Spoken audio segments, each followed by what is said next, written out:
네, 안녕하세요. 신박사 인사드리겠습니다. 2021년 5월 30일 신박사의 다음 주 전략 시간 되겠습니다. 이번 주말 화창한 날씨였던 것 같은데요. 다들 좋은 시간 되셨죠? 다음 주를 이제 준비해보는 일요일 오후 시간이 되는데요. 최근에 이제 시장이 조금씩 좋아지고 있죠. 예, 분위기도 좋아지고 있고, 또 이제 가상화폐 시장이 좀 무너지면서 사실상 고점을 좀 형성하는 그런 흐름이 좀 전개되면서 주식시장에도 다소 좀 안 좋은 영향을 미쳤다 볼 수 있는데요. 되돌려 생각한다면 그게 이제 어떻게 보면 과열된 어떤 이 자산 시장에 그런 어떤 열기를 좀 식혀주면서 버블 논란 그리고 버블로 가는 어떤 흐름이 좀 비춰졌던 그런 자산들을 조금 더 이제 조정을 만들어 주면서 밸류에이션이 좀 내려오게 만드는 그런 역할을 해주는 부분이었다 생각이 되고요. 그런 것들과는 별개로 이제 경제 펀더멘털이라든지 이런 부분들은 문제 없이 계속 좋은 흐름으로 그리고 개선되고 나아지는 흐름으로 지금 전개가 되고 있어요. 그래서 최근에 금리에 대한 어떤 우려 그리고 인플레에 대한 어떤 우려 이런 것들은 사실상 지금은 우려 수준이라 보여지고요. 나중에 이제 어떤 시장의 정점을 형성할 때는 그런 것들이 좀 명확해지는 그런 시점이 될 것 같은데 지금은 그런 부분은 우려 정도. 나중에 그런 것들이 현실화되면 시장이 고점이 되겠구나. 이 정도로 좀 생각하면 될 것 같아요. 그래서 그런 부분에서 지금 현 시점에서의 어떤 증시에 대한 어떤 시각은 두려움보다는 좋아지는 흐름이니까 기업과 산업과 그리고 내 포트에 좀 집중하자.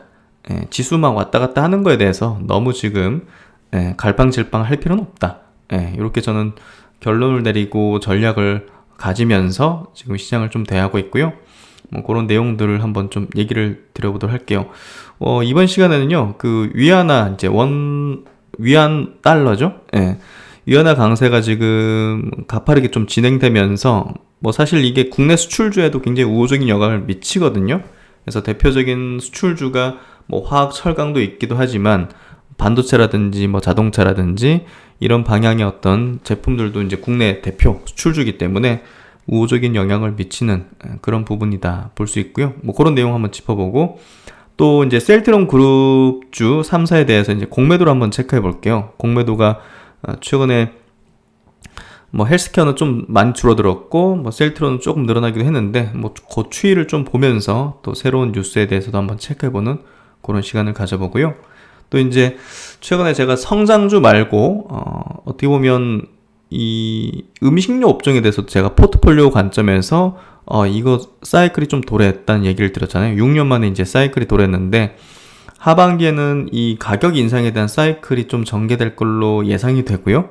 그런 부분에서 음식료 업종에 대해서도 한번 체크를 해보고요.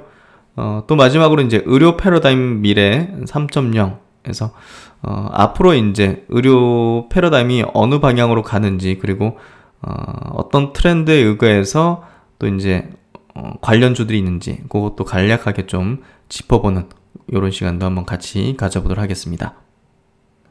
우선 이제 금요일 미국 시장 마감부터 한번 체크해 볼게요. 거의 이제 3대 지수 모두 보합이었기 때문에 그래도 이제 플러스로 마감된 보합이었는데요. 엄청 변동 사항이 없었기 때문에 특별히 코멘트보다는 흐름상 그게 나쁘지 않은 그런 흐름으로 마감됐다. 이 정도로 체크하면 될 것 같고요. 제가 볼 때 이제 체크해 볼 부분은 중국 이제 위안화가 이렇게 내려가는 부분은 달러 대비 이제 강세라는 건데요. 그만큼 중국 시장에 지금 외국인의 자금이 굉장히 급격하게 들어오고 있고 중국 경기의 어떤 회복과 펀더멘털이 굉장히 우호적이고 굳건한 어떤 흐름으로 전개되는 흐름이 좀 나오고 있어요. 그래서 중국 경기 호전되는 흐름이다. 이렇게 보면 될 것 같아요. 그래서 그 위안화가 이제 강세라는 측면은 어떻게 보면 그 중국 정부도 어느 정도는 용인을 해야 될 거예요. 지금 시점에서는 원자재 가격 급등이라는 약간 좀 중국 정부의 어떤 부담 측면에서 보더라도 이 위안화가 강세가 되면 이제 원자재 같은 가격도 조금 가격이 좀 안정화될 수 있는 그런 흐름으로 갈 수 있기 때문에 어느 정도 좀 용인하는 것 같고요. 어쨌든 위안화 절상에 대한 부분으로 외국인 자금들도 중국 시장으로 많이 들어오는 것 같고, 또 중국 시장의 본격 확실히 좋아진다 이런 관점으로도 아마 들어오는 것 같아요. 밸류에이션 매력도 중국 주요 기업들이 많이 내려와 있는 상태이기 때문에 그런 부분에서 또 이제 뭐 중국 시장이 살아난다는 거는 또 경기의 어떤 선봉대에 서 있잖아요. 예, 완제품을 또 전 세계에 많이 공급하는 그런 국가로서 사실상 이런 위안화 강세는 우호적인 어떤 방향으로 우리가 해석해 볼 수 있을 것 같아요. 경기적인 측면에서. 그리고 완제품을 만드는 중국의 어떤 이런 흐름들은 중간재를 주로 이제 공급하는 우리나라 같이 뭐 부품, 장비, 소재나 뭐 여러 가지 뭐 철강 화학 제품이라든지 이런 것들을 공급하는 중간재 국가로서의 우리 이제 수출 경기 자체도 향후 좀 우호적인 방향으로 해석을 해볼 수 있기 때문에 그런 부분에서 위안화 강세는 국내 이제 수출주의 좀 우호적인 방향이 될 것이다. 이렇게 좀 생각해 볼 수 있고요. 그래서 삼성증권에서 나온 리포트 한번 볼게요. 요 리포트 참 좋은 것 같아요. 원화와 함께 위안화는 대표적인 글로벌 경기 민감 통화로 분류 가능하다. 최근 위안화 환율의 절상 흐름은 기본적으로 글로벌 경기 회복을 반영하고 있다 해서 글로벌 제조업 이제 지표 같은 경우 파란색으로 이렇게 올라오고 있잖아요. 예, 위안화 환율도 같이 올라가면서 동조화되는 흐름으로 경기 회복을 이렇게 보여주고 있다. 예, 그래서 이런 부분들이 결국은 지금 주식시장에 대해서도 마찬가지로 뭐 여러 가지 어떤 우려나 이런 것들이 있긴 했지만 그 하방에 대한 생각을 하는 거는 저는 좀 합리적이지는 않는 것 같아요. 그런 어떤 지금 전문가 집단이 많이 늘어나고 있지 않습니까? 이제 뭐 좀 약세로 간다 뭐 그런 발언들이나 이제 주장들도 많은데 저는 거기에 좀 동의를 하지 않거든요. 그래서 지금 시장은 하방으로 내리꽂는 게 더 어려운 시장일 거라고 생각해요. 이런 것들을 보면. 그래서 중국은 우리나라의 주요 교역 대상국 중 하나이면서 위안화 강세는 중국의 수입 구매력 증가 경로를 통해서 국내 수출의 증가로 연결된다. 그래서 우리나라 이제 중간재를 사들이는 데 있어가지고도 이제 구매력 증가하잖아요. 더 이제 적은 자금으로 이제 더 많이 살 수 있는 그런 부분이잖아요. 위안화 강세라는 게. 그렇기 때문에 국내 수출의 증가로 이제 연결이 되는 거고, 이런 것들이 이제 이렇게, 위안화 환율의 이제 흐름하고, 이제 우리나라의 대중국 수출하고는 같이 동행하는, 굉장히 동행하는 흐름을 보였잖아요. 그래서 그런 부분에서 국내 수출의 증가로 좀 연결될 것이다. 위안화 강세가.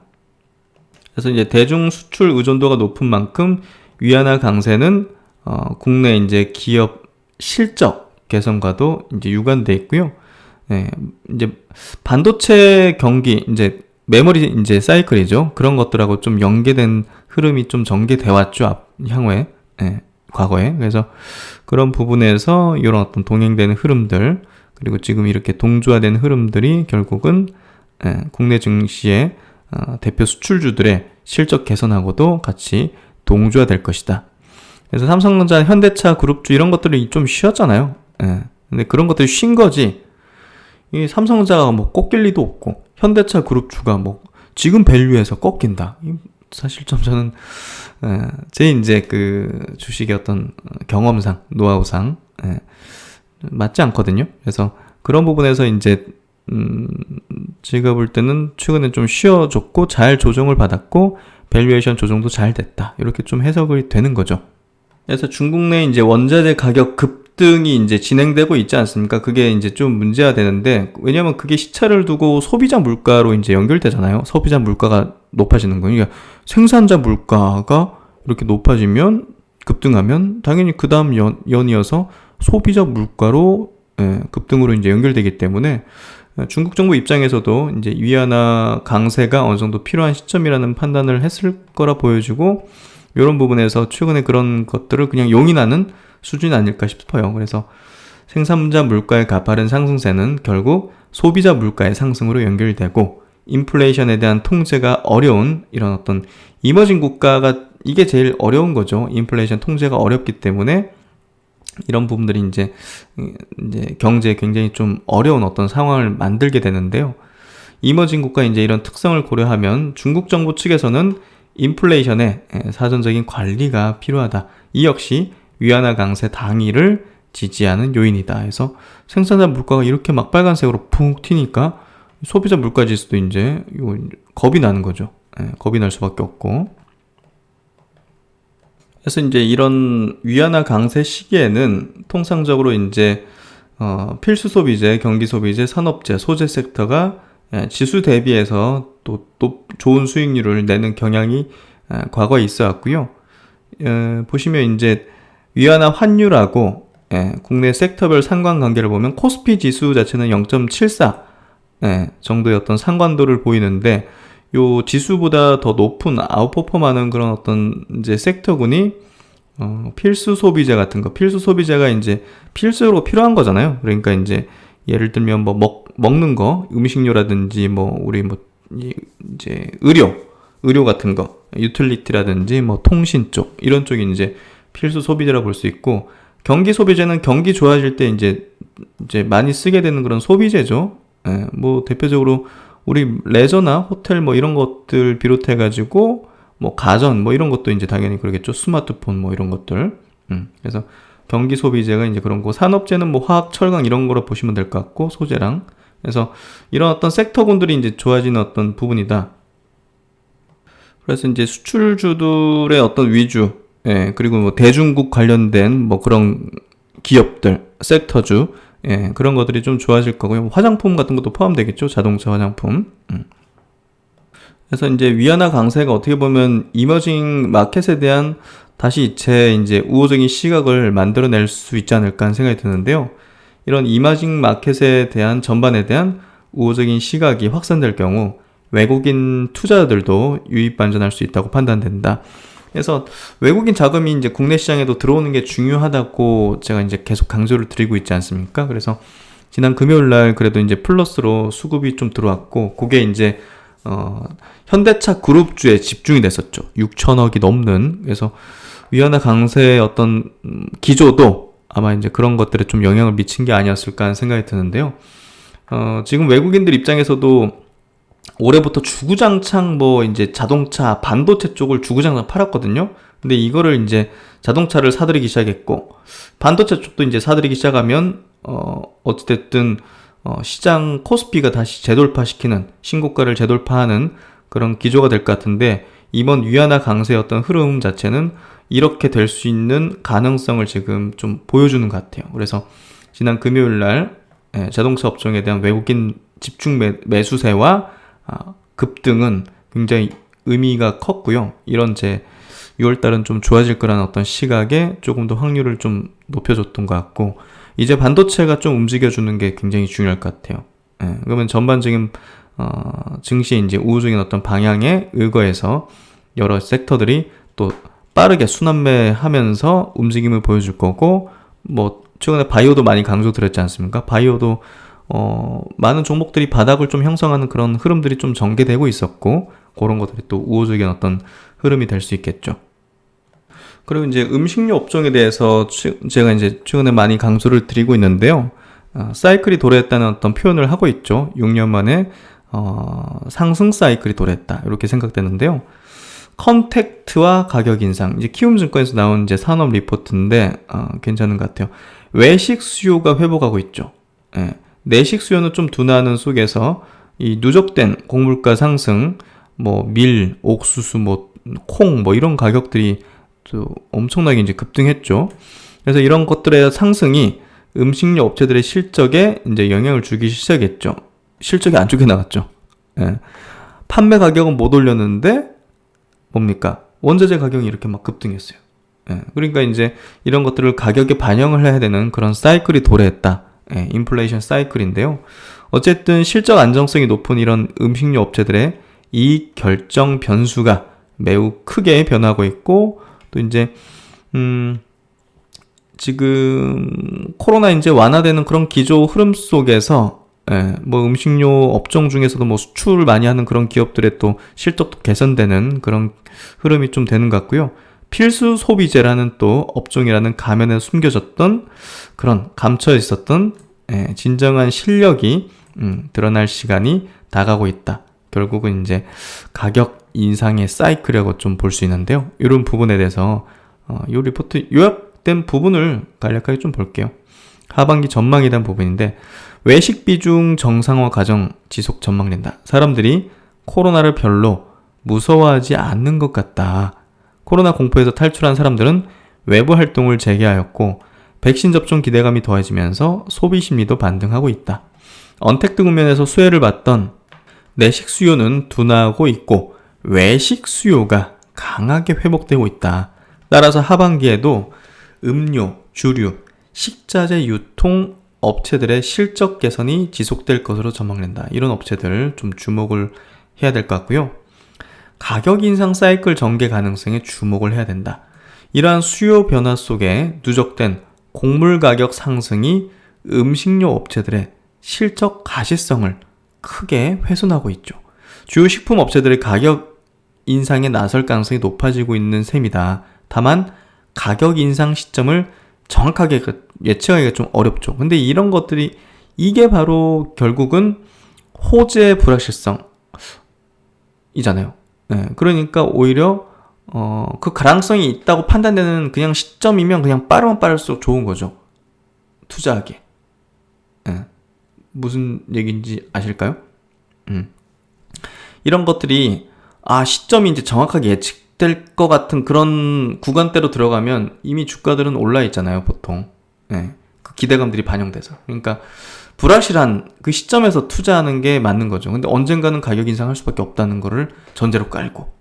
네, 이해되시죠? 그래서 음식료 가격 인상 사이클이 전개될 걸로 예상해볼 수밖에 없기 때문에 그런 부분에서 빠르면 빠를수록 좋은 거죠, 투자하기에. 따라서 가격 인상 초기에는 경쟁사 대비 우월한 원가 경쟁력과 이익 안정성, 중장기 확장성을 확보한 수직 계열화 업체에 주목할 필요가 있다. 그래서 뭐 그런 업체들이 여기 있다는 거죠. CJ제일제당, 하이트진로, 롯데칠성, 대상, SBC 삼립. 이거 다 이제 또 음식료 관련된 관심주들인데요.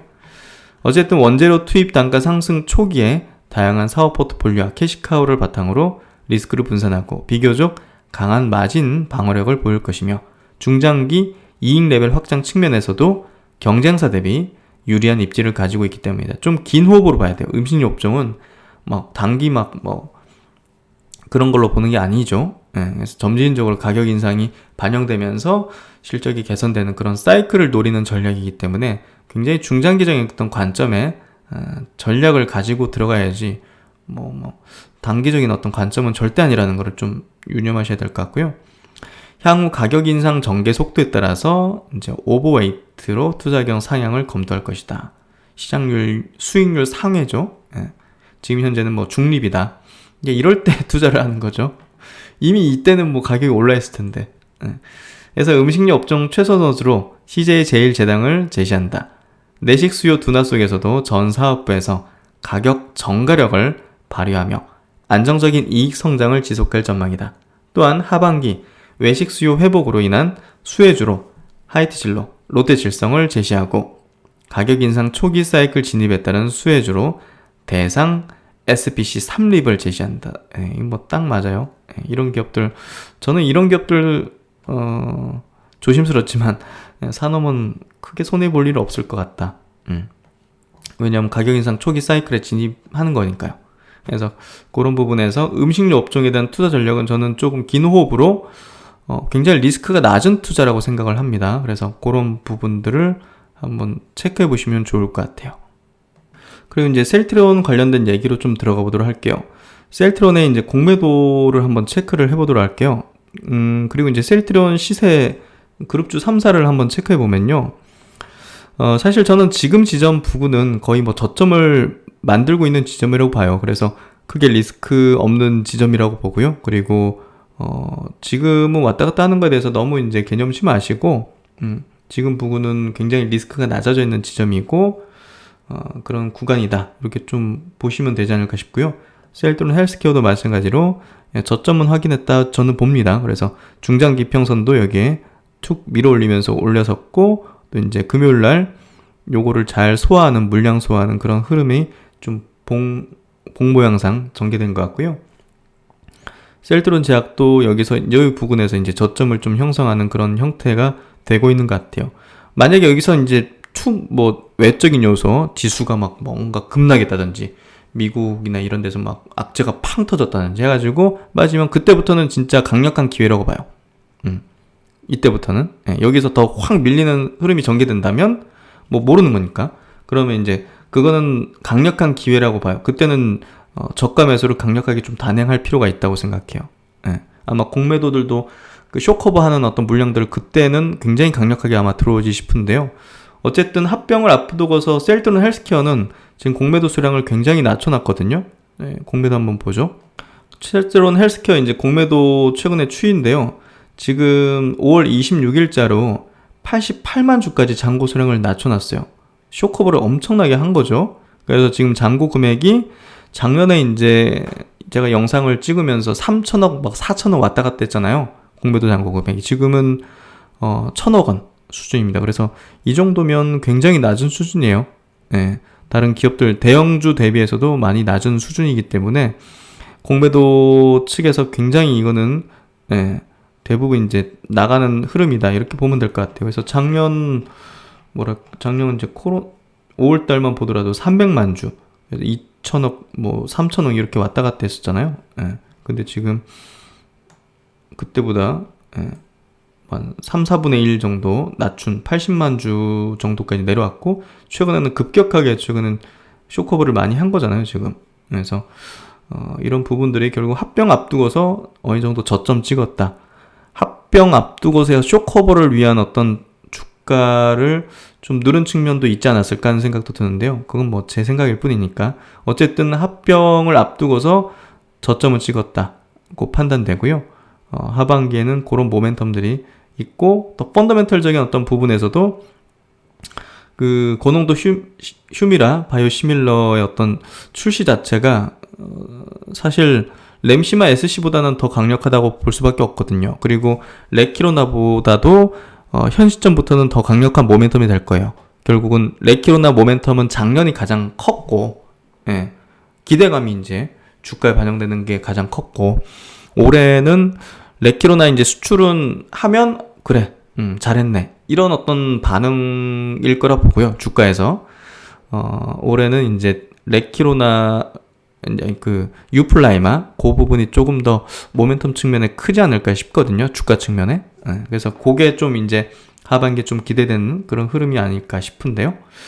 그리고 셀트론 제약 같은 경우도 보시면 43만 주까지 공매도 수량을 낮춰놨어요. 20만 주, 최근에 좀 올라왔군요, 이게. 20만 주까지 낮아졌다가 최근에 조금 공매도가 재개되면서 올라온 수준을 보여주고 있고요. 580억 정도네요. 헬스케어는 굉장히 낮춰져 있는데 셀트론 제약은 조금 올라온 수준이네요. 그리고 셀트론도 마찬가지로 최근에 조금 올라왔어요. 350만 주 1조 1000억 정도까지였다가 1조 2천억, 1조 1000억 정도였다가 최근에 420만 주 정도 이렇게 좀 올라온 흐름이었죠. 그래도 셀트론도 이제 작년 6월달, 5월달, 6월달 900만 주, 뭐 800만 주, 900만 주 했을 때가 있었는데 그리고 이제 잔고 금액도 2조 원 넘나들던 때가 있었죠. 2조 원, 2조 5천억 이렇게 2조 7천억까지 이렇게도 3조 원 가까운 규모의 공매도 누적 잔고를 갖고 있었는데 지금은 1조 원 좀 넘는 수준. 그래도 이제 높은 비중을 가지죠. 지금 코스피 쪽이 이제 대형주 중에서도. 그래서 여전히 이제 셀트론 쪽은 좀 많은 수준의 공매도 잔고가 있다. 그래서 지금 한 400만 주 정도는 뭐 거의 고정으로 잡혀 있는 그런 공매도인 것 같아요, 보니까. 그래서 그런 부분에서 이런 것들은 뭐 앞으로 좀 존속할 가능성이 높지 않을까 하는 생각이 드는데요. 어쨌든 공매도가 계속 붙어 있는 뭐 가장 국내 이제 대표 기업이 아닐까 하네요, 지금. 그리고 이제 셀트론 관련된 기사 나온 거 한번 보도록 하죠. 휴미라 이제 바이오시밀러 유플라이마가 이제 다음 달 스페인 등에 이제 출시된다는 소식인데요. 어쨌든 이 휴미라 바이오시밀러가 이제 4조 5천억 정도 유럽 시장에서 이제 시장 규모를 가지고 있는데 연내로 이제 한 70% 이상의 유럽 시장에 이제 선보인다고 하니까요. 대략 한 3조 좀 넘는 수준의 시장에 올해 안으로 진출을 한다. 이렇게 좀 보면 될 것 같네요. 내달 스페인 등 유럽 6개국에서 유플라이마를 출시할 예정이다. 이후 3분기에는 독일과 프랑스 등 7개국, 4분기에는 이탈리아 등 3개국까지 시장을 확대키로 했다. 셀트론 헬스케어는 올해 안에 유럽 내 아달리무맙 성분 의약품 시장의 70%를 차지하는 주요 국가에 유플라이마를 출시한다는 계획을 세웠다. 유럽의 아달리무맙 성분 의약품 시장 규모는 약 4조 5천억 원이다. 그래서 이제 고농도 제형은 이제 기존 저농도 제형과 비교해서 이제 약물의 농도가 이제 짙은 거죠. 고농도 말 그대로. 약물 투여량을 이제 절반으로 줄일 수 있다는 장점이 있고요. 환자들도 이런 이유로 같은 아달리무맙 성분 의약품이라면 고농도 제형을 이제 선호하는 게 이제 당연해지겠죠. 그래서 점점 더 이제 고농도 제형에 대한 그 비중이 이제 높아질 걸로 예상을 해볼 수 있고, 뭐 그런 부분에서 유럽도 점차적으로 이제 지금 뭐 가격 때문인지 모르겠지만 과거 2018년도 대비해서 이제 고농도 제형에 대한 이제 시장 비중이 좀 낮아졌어요, 사실. 예. 90% 정도에서 뭐 한 사실 60%, 55% 이렇게 낮아졌는데 뭐 가격 때문인지 모르겠어요, 하여튼. 근데 낮아져 있는데 이게 다시 또 고농도 쪽으로 이제 비중이 높아지지 않을까 싶고요. 그런 부분에서 퍼스트 무버로서의 어떤 셀트리온 제품이 상당히 좋은 어떤 성과를 내지 않을까 싶습니다. 그리고 이제 요 리포트가 이제 한화투자증권 리포트인데요. 그 이제 파마 3.0 해서 이제 정밀 의료 시대로 이제 진입한다는 건데, 의료 패러다임의 이제 미래다. 이게 정밀 의료가, 정밀 의료 개념이 이제 의료 패러다임의 미래가 될 것이다. 이런 산업 리포트, 트렌드 리포트입니다. 그래서 요 리포트는 한화투자증권도 가입을 해야지 전문을 볼 수 있다 해가지고 가입까지 하면서 요 리포트는 굉장히 감명 깊게 제가 봤던 것 같아요. 그래서 요 관련해가지고 의료 패러다임의 미래에 부합되는 기업으로 녹십자 그리고 유한양행, 셀트리온 이렇게 세 기업을 이제 선정을 했는데요. 다 내용이 방대하기 때문에 요약된 내용 한번 체크해 드릴게요. 요 내용 꼭 다들 좀 이해하고 이 트렌드는 부합되는 기업들을 찾는 게 저는 굉장히 제약바이오 섹터 내에서 높은 수익을 내는데 필수적이라고 저는 생각하거든요. 그래서 그런 부분에서 이해하는 게 일단 필요하지 않으실까. 그래서 이제 의료 패러다임의 미래를 파마 3.0 정밀 의료라고 이제 규정했다. 파마 3.0은 개인 맞춤형 의약품을 중심으로 정밀 의료로 변화될 것이다. 지금처럼 그냥 뭐 대중화된 그냥 표준 방법 치료로 그냥 밀어넣는 게 아니라 개인 맞춤형 의료 시대가 된다는 걸 얘기하는 거예요. 그래서 이 정밀 의료를 하기 위해서는 가장 먼저 선행되는 게 무엇이냐? 개인의 유전체 분석을 해서 나는 남들과 어떤 특성을 갖고 있는가? 그것부터 들어가야 되는 거잖아요. 그래서 이 관련된 기업들이 쫙 있거든요. 그런 기업, 그런 어떤 이런 유전체 분석을 바탕으로 이제 건강 정보, 생활 정보를 이제 종합적으로 이제 분석을 해서 가장 이제 유전체 분석에서 중요한 핵심 포인트는 내가 어떤 질병에 얼마나 걸릴 확률이 높을 것이냐 이거거든요, 사실은. 그래서 이런 것들을 이제 분석해 가지고 질병의 예방, 발견, 진단, 치료, 건강 관리까지 이제 통합된 서비스를 제공할 것이다. 그래서 이제 유전자 분석이 정밀 의료의 이제 시작이다. 정밀 의료의 시작은 유전자 분석이다. 최초 유전자 분석은 13년의 기간 동안 30억 달러가 이제 소요됐죠. 그게 게놈 프로젝트, 게놈 프로젝트였죠. 우리 인간의 유전체를 썩 다 이제 분석하는 거죠. 염기서열을. 그래서 어마어마한 어떤 시간과 이제 자금이 소요됐는데, 그리고 여러 국가들이 뭉쳐가지고 했는데, 기술과 이제 분석 기기의 발달로, 이게 이제 지금 $1,000로 이제 크게 비용이 감소했죠. 파마 3.0의 이제 핵심은 바이오마커, 동반 진단, 그리고 표적 치료, 요 세 가지라고 생각을 한다. 바이오마커는 많이 들어보셨을 거예요. 질병 발생과 약물 처방에 따라서 변화하는 우리 몸의 어떤 생리학적 지표라고 보면 돼요. 반응하는, 이거에 반응하네? 이거를 확인하는, 그런 마커라고 보면 되는데, 그거 이제 바이오마커. 그리고 동반 진단. 환자에게 이제 적합한 의약품을 선정하기 위해서 실시하는 약물의 반응성 및 안정성을 예측하는 그런 검사. 적합한 약을 투여하기 위해서 하는 어떤 검사라고 보면 돼요. 동반 진단. 그리고 표적 치료제는 그런 것들을 이제 확인해서 바이오마커와 동반 진단으로 도출된 특정 표적의 약효를 발휘하는 그런 제품, 치료제. 그걸 이제 표적 치료제. 항암제 쪽에는 뭐 당연히 표적 항암제라고 보면 되겠죠. 그래서 이제 요 하나투자증권에서는 이 파마 3.0에 가장 잘 준비된 회사로는 녹십자를 꼽았고요.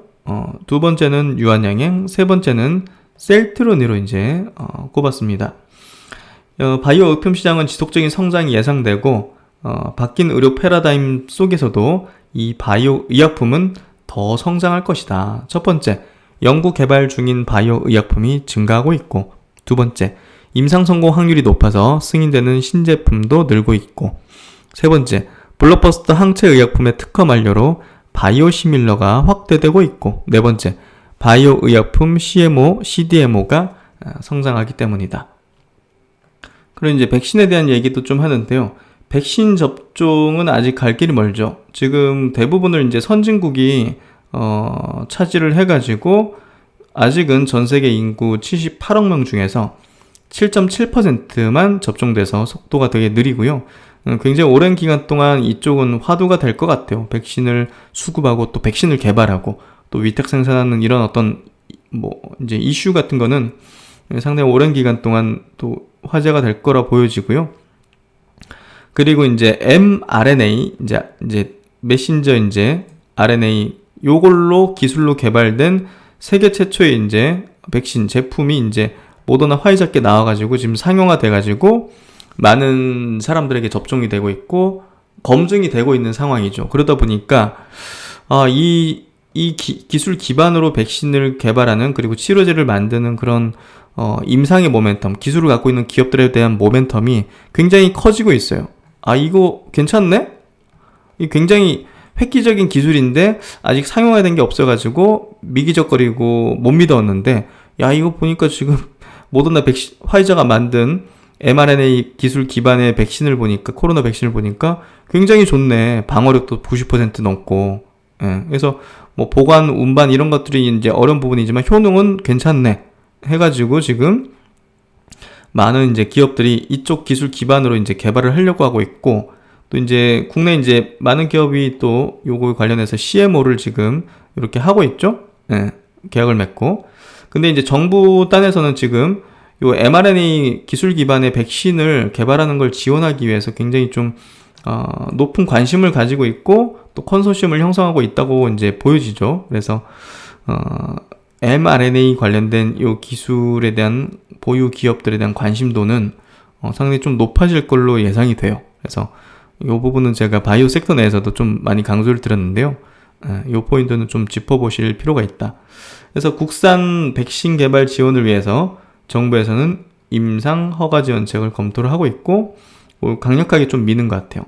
자체 개발 백신은 현재 임상 1, 2상 시험 진행 중이며 빨라도 22년 하반기는 되어야 승인이 기대된다. 아직 멀었죠. 하지만 일단은 승인될 때까지 시세가 계속 나오기보다는 이게 본격적으로 임상을 하는 요 기반 기술을 하는 그런 기업들이 확정되고 지원책이 확정되고 하는 컨소시엄이 확정되는 그 시기에 모멘텀이 제일 강력할 것 같고요. 그런 부분에서 한번 관심을 해보셔도 좋을 것 같습니다. 그래서 지금 국산 코로나19 백신이 7개 정도가 지금 임상 1 이상을 진행을 하고 있고요. SK바이오사이언스, 유바이오로직스 합성 항원 방식의 제조합 단백질 백신, 그리고 셀리드는 바이러스 전달체 백신, 그리고 진행생명과학 제넥시는 DNA 백신의 형태로 임상시험을 이제 진행하고 있죠. 제넥시는 지금 현재 인도네시아에서 2, 3상을 시작해서 다국가 글로벌 3상을 계획을 하고 있고요. SK 바이오사이언스는 후보 물질 2개 중 효능이 좋은 것으로 임상 3상을 진행할 예정이고, 최근에 이제 임상 3상을 SK 바이오사이언스는 이제 6월에 진행한다는 기사가 나왔는데요.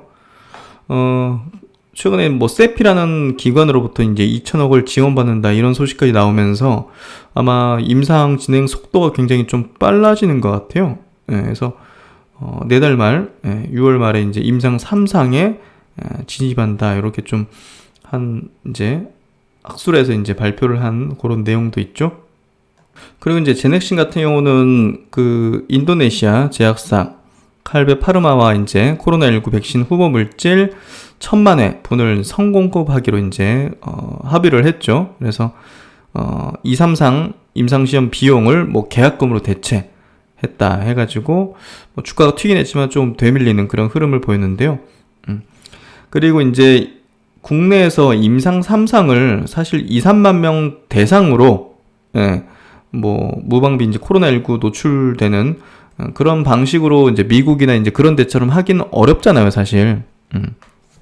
미국이 뭐 그 당시에 막 20만 명씩 늘어나고 했었는데, 그래서 이제 이런 부분이 어렵기 때문에 어쨌든 식약처는 조금 다른 방식, 새로운 접근으로 이제 임상 3상을 하는 방법을 좀 검토하고 있나 봐요. 그렇게 되면 어떻게 되느냐? 국내 이제 코로나19 백신을 개발하는 이제 개발사들이 상당히 낮은 비용과 상당히 빠른 시간 안에 승인될 수 있고 시판될 수 있는 가능성이 열리는 거기 때문에 이거 굉장히 좀 큰 모멘텀일 수 있죠. 식약처는 이제 기존에 허가된 코로나19 백신과 효능을 비교해서 예방 효능이 떨어지지 않는 것을 증명하는 비열등성 시험으로 임상 3상을 진행하는 것을 검토 중이다. 이제 어떤 방식으로 하는지는 아직 뭐 결정된 건 아니니까 확실히 알 수 없지만 집단 몇만 명 되는 규모한테 무작위적으로 막 이제 맞추는 그런 방식은 아닌 걸로 보여지네요. 또 이제 임상시험을 진행하지 않고 백신의 효능을 평가할 수 있는 면역 대리 지표로 평가하는 방법도 정부 차원에서 진행되고 있다. 그래서 이런 것들은 사실 해외에서는 허가받기 좀 어려울 거고 국내에서 아마 허가해가지고 하는 방식이 될 것 같은데, 어쨌든 국내에 이제 개발하는, 국내 임상 진행하는 이제 기업 입장에서는 그래도 좋은 모멘텀이 될 수 있는 거죠. 그래서 어찌됐든 해외에 비해서 백신 개발이 한 1년 정도는 최소 이제 늦었다고 볼 수 있는데, 코로나19 백신 주권의 확보와 자체 개발 백신 확보가 힘든 저개발 국가를 대상으로 시장을 개척한다면, 뭐 선진국 아니면 뭐 저개발 국가라면 이제 공급할 수 있죠. 우리나라 임상 이제 다 하고 나서 우리나라에서 시판하면 뭐 그거 바탕으로 이제 뭐 저런 인도네시아라든지 뭐 인도라든지 뭐 이런 데는 공급할 수 있지 않겠습니까? 그래서 충분히 경쟁력을 보여줄 수 있다. 유바이오로직스는 자체 개발, 생산한 콜레라 백신을 WHO를 통해 판매 중이라 향후 시장 진입에 프리미엄 부여가 가능할 전망이다. 그래서 유바이오로직스를 좀 좋게 보는 것 같네요. 개인적으로는 주가가 너무 올라버렸기 때문에 부정적으로 보고 있고요. 어쨌든 여기 이제 국산 백신 개발 회사들 SK 바이오사이언스는 3상 진입을 한다는 부분은 굉장히 큰 호재잖아요. 그러니까 주가가 여기서 끝이라는 생각을 해보기는 좀 어려울 것 같고, 셀리드는 사실 저는 좀 부담인 것 같아요. 주가가 진원생명과학은 좀 괜찮은 구간대인 것 같고, 제넥신은 작년에 백신으로 너무 시세 크게 터뜨려가지고 사실 지금 현재 백신에 대한 모멘텀으로는 조금 부담인 것 같고, 유바이오직스도 이제 최근에 주가가 너무 튀어버렸고, 제가 볼 땐 요 정도에서는 SK 바이오사이언스하고 진원생명과학 정도, 진원생명과학은 이제 mRNA 관련된 원료 공급하는 그런 모멘텀도 강력하게 있기 때문에 그런 부분에서 보면 될 것 같고요.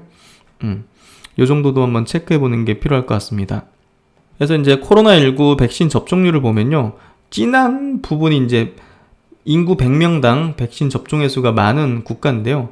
미국이나 뭐 캐나다, 여기 몽고인가요? 중국, 유럽 정도가 진하고, 나머지 막 저개발 국가 이런 데 보십시오. 동남아라든지 아프리카 뭐 아랍 쪽이라든지 이런 쪽은 뭐 중남미 이런 쪽도 그렇고 별로 안 되잖아요. 접종률이. 그러니까 아직까지 굉장히 미진한 걸로 보면 될 것 같고요. WHO가 지금 인구 70% 백신 접종 때까지 끝나지 않는다. 종식 멀었다. 이런 이제 얘기를 하고 있고요. 지금 세계 백신 공급의 0.3%만이 저소득 국가에 갔다. 대부분 선진국, 미국, 유럽 쪽만 가 있다. 그래서 WHO 이제 사무총장도 코로나19를 종식하기 위해서는 백신에 대한 공평한 접근이 필수적이라는 광범위한 합의가 이번 주 있었다. 코로나19는 끝나려면 멀었습니다. 저소득 국가 분노, 국제관계 우려해서 선진국에 집중된 그거를 이제 저소득 국가들이 분노하고 비판하는 그런 것들도 최근에 있는 것 같고요. 국내 접종률은 한 10% 돌파한 걸로 볼 수 있는데요. 뭐 미국이나 뭐 유럽, 영국, 뭐 이스라엘 비해서는 훨씬 낮은 수준인데 어쨌든 지금 뭐 재밌는 광경도 있어요. 아스트라제네카를 왜 우리가 맞냐? 화이자 걸 달라. 이게 더 비싸고 좋은 거 아니냐? 이런 식으로 좀 인식 갖는 국민들도 많은 것 같아요.